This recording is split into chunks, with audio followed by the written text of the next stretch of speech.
What's up, YouTube? Got my 1999 K2500 Suburban behind me, and figured I'd whip the camera out, make a quick little video to help other guys out that may be having this issue, or to help prevent an issue, should I say, down the road. So let me flip the camera around and I'll show you what we're working with.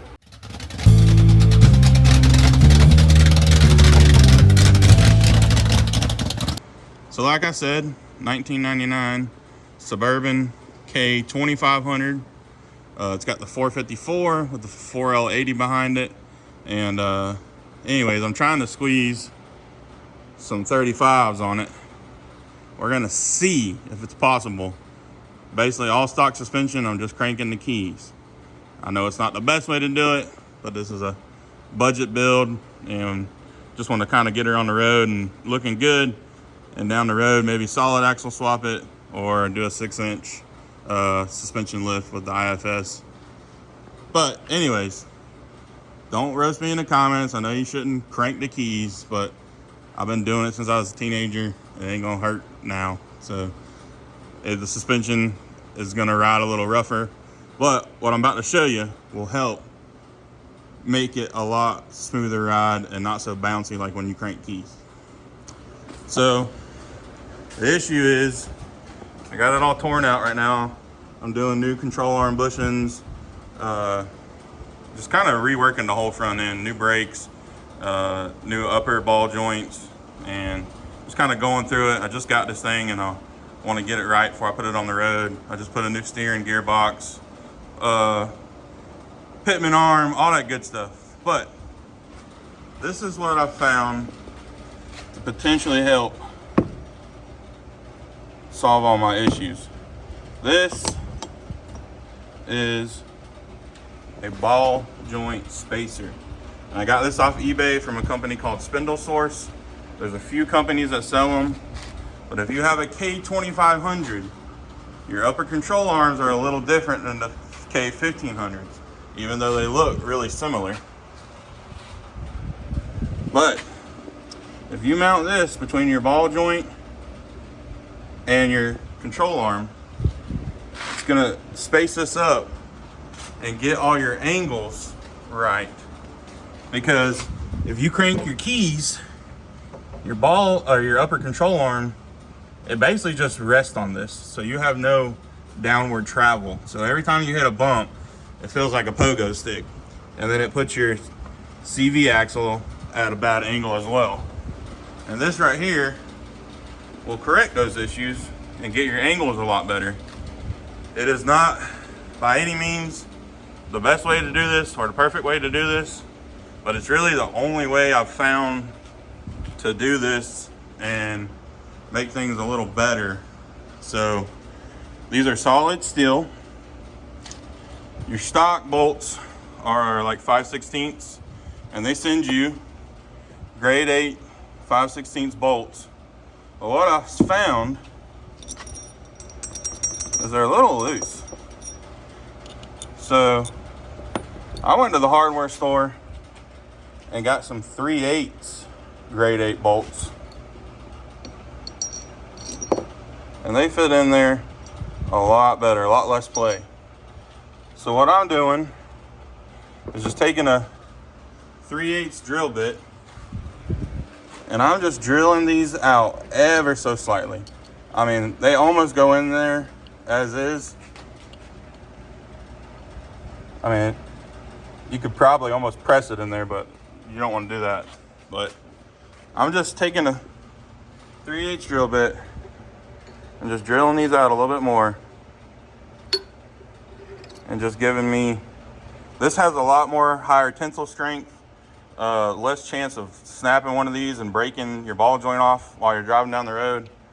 But this is the stock size hole, and it almost wants to go in there. So I'm just drilling them out and upgrading to this 3/8 bolt. This is 3/8-16, I believe, by 3.5 inches long. I've already did the passenger side of this, and if I were to do it over again, I'd probably buy like a 3 3/4 inch long bolt or a 4-inch and just give you a little bit more threads, and run in nylon locking nuts on there, so you ain't gotta worry about them backing off. But this is just gonna make it a whole lot stronger. And with this being a K2500, there's a lot of weight. That's a big motor, Suburban, so you got a lot of weight. And I didn't want everything riding the front suspension on these 4 little bolts. I mean, they're rated for, I looked it up, it's crazy. I think like 6,800 pounds or something, but I'm sure they'd be fine. But if you're in the middle of doing all this, why not just go, I mean, these were like $1 each at the hardware store, maybe 79 cents. So for a few extra bucks, you can make this whole setup a lot safer. But anyways, I'm gonna get this last hole drilled out and this all bolted up, and then I'll throw it in the truck with the new upper ball joint and show y'all how it looks. And this probably won't apply to most of you, but because I'm gonna try to run 35 1250s, potentially might have to size down to 33 1250s. But what I found on the passenger side was when you space this up, it puts the tip of this control arm pretty close to your inner sidewall. It's not touching. There's probably like a 1/4 inch, maybe probably less than a 1/4 inch gap. But tires heat up and expand, and obviously these are going to be wider than the stocks, or not stocks, but a little bit bigger than stocks. But anyways, you get what I'm saying. So I'm going to have more sidewall closer to this. So I'm going to take a grinder and shave this down a little bit. You got a ton of metal. It's not going to hurt to just kind of grind down this upper lip. That way I make sure I don't get into my sidewall.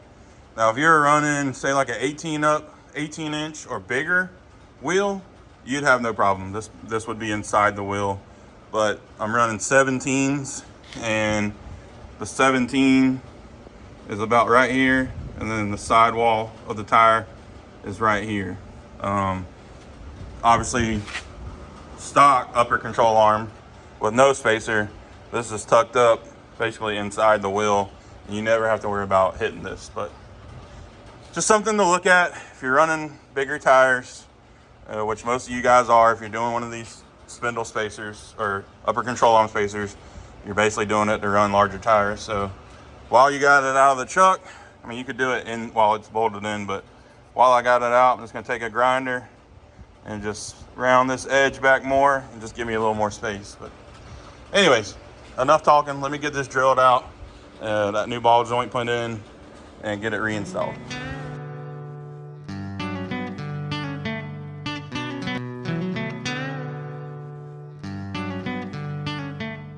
Here it is before I throw it in the truck. Figured I'd give you all a better look at it. This is your spacer. Your bolts go in from the bottom up. Your nuts on top. Make sure you go with a washer on top. And as you can see, it'll focus. I do got like one thread sticking through the end of the nylon lock washer or lock nut. That's why I think if you went with a 3 3/4 inch long bolt, you'd have a little more thread sticking through. A little safer in my opinion. This will still work. I'm just gonna go back after a few hundred miles and check it, make sure none of them are coming loose, but I don't think they will. But as you can see, 2 inches of space. Gonna make our angles a lot better. This company does sell these in like 1.5 inches. I figured I'd go with the 2 inch.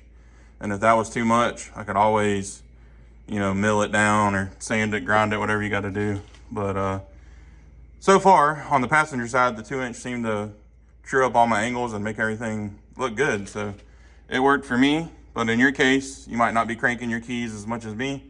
So a 1.5 inch might be the go-to for you. But like I said, if you go with the 2 inch, you can always have it milled down or, surface it down if you got a grinder, sanding belt or whatever. But if not, if you just want to, or you could order both and then just return one, whichever one you don't use. But this is a new Moog upper ball joint.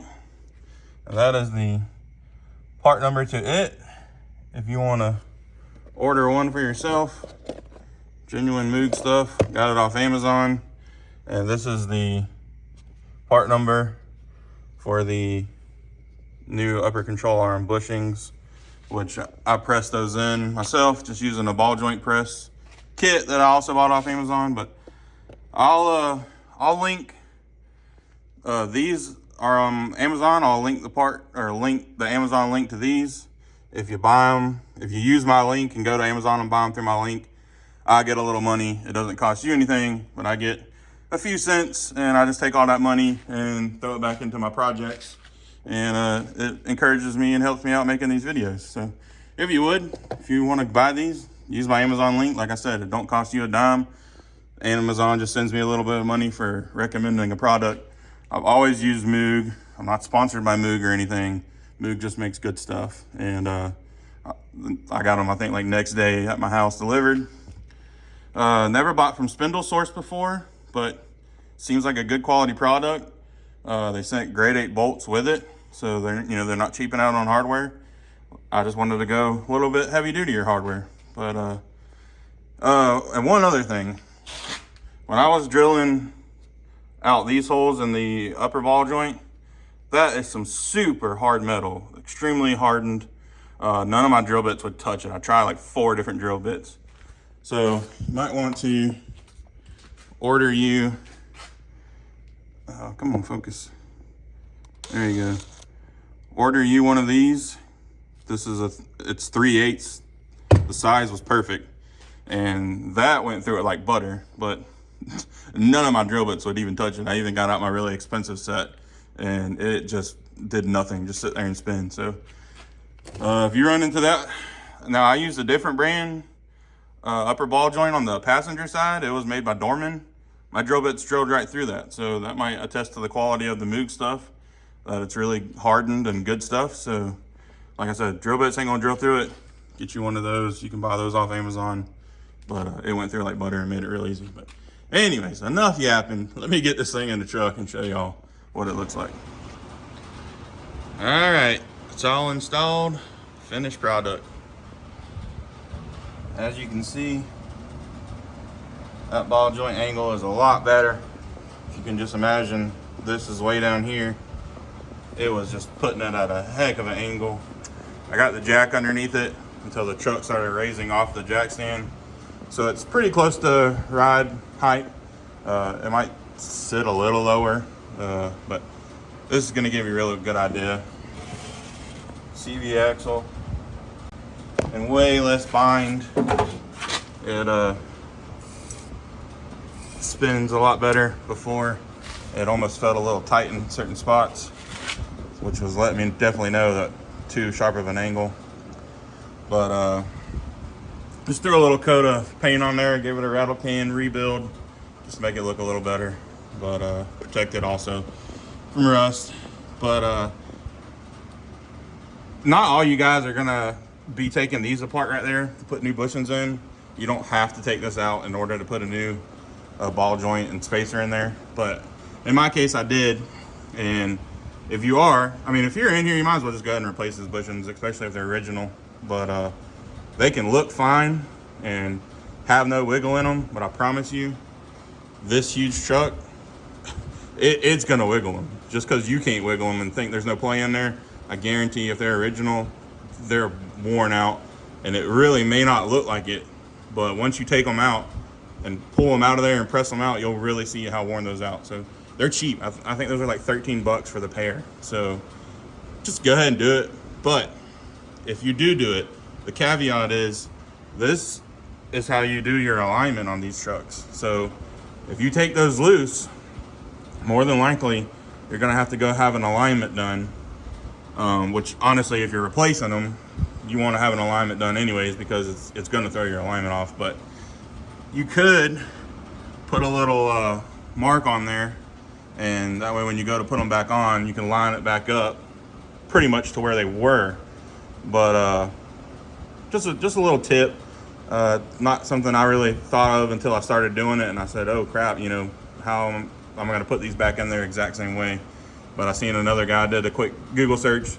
He just took a paint marker, and anyways, but mine were so bad, I know I wanted to get an alignment on this truck anyways. It was just out of whack anyways. But anyways, guys, enough jibber jabbering. Hope this video helped y'all out. If y'all got any questions, comments, drop them down below. I try to answer everybody when I get a chance. But I hope this video really helped some of you guys out and get y'all's trucks back on the road. If you want to crank them keys and get a little more lift, try to run a bigger tire. Or if you just want to level these trucks out, Chevy from the factory puts a big rake on them, and a lot of guys like the leveled look. And if you like the leveled look, you're gonna have to crank your keys, and this is a good solution to fix all your angles and not wear all this stuff out as fast. And like I said, those are solid steel, good grade 8 bolts. I upgraded the bolt size so they're even stronger than factory bolts now. So I really don't foresee any issues with this break-in or anything. There is other companies that actually, you know, their aftermarket lift kits, they give you ball joint spacers in their kits. So obviously some engineer has okayed this and knows it's safe. But if it does have a catastrophic failure, I will be sure to upload a video or pull this one down. But if you're watching it, this truck's still rolling down the road and doing good. There's companies that sell aluminum spacers. If you go with aluminum, I would make sure it's at least like T6 aluminum. But if I had the extra money, which it's just a little bit more money for the steel, I would go with the steel. You're not going to crack it or warp it, bend it. I also noticed in the comments, some people that bought the aluminum ones, they didn't come with grade 8 hardware. And I mean, pretty much all of your suspension is running on your bottom ball joint and your upper ball joint.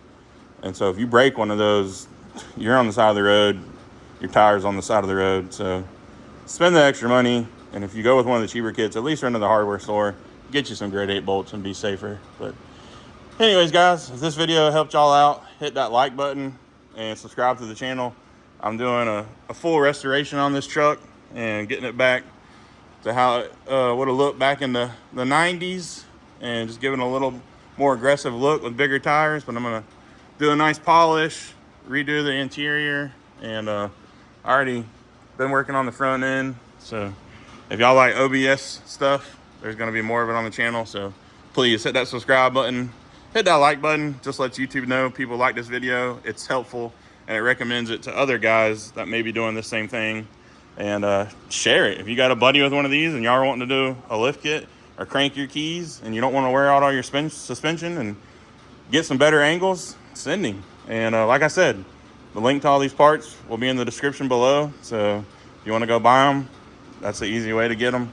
And like I said earlier in the video, doesn't cost you a dime. Just puts a dime back in my pocket and helps me out. So anyways, guys, thanks for watching. I'll catch you guys on the next one. Peace.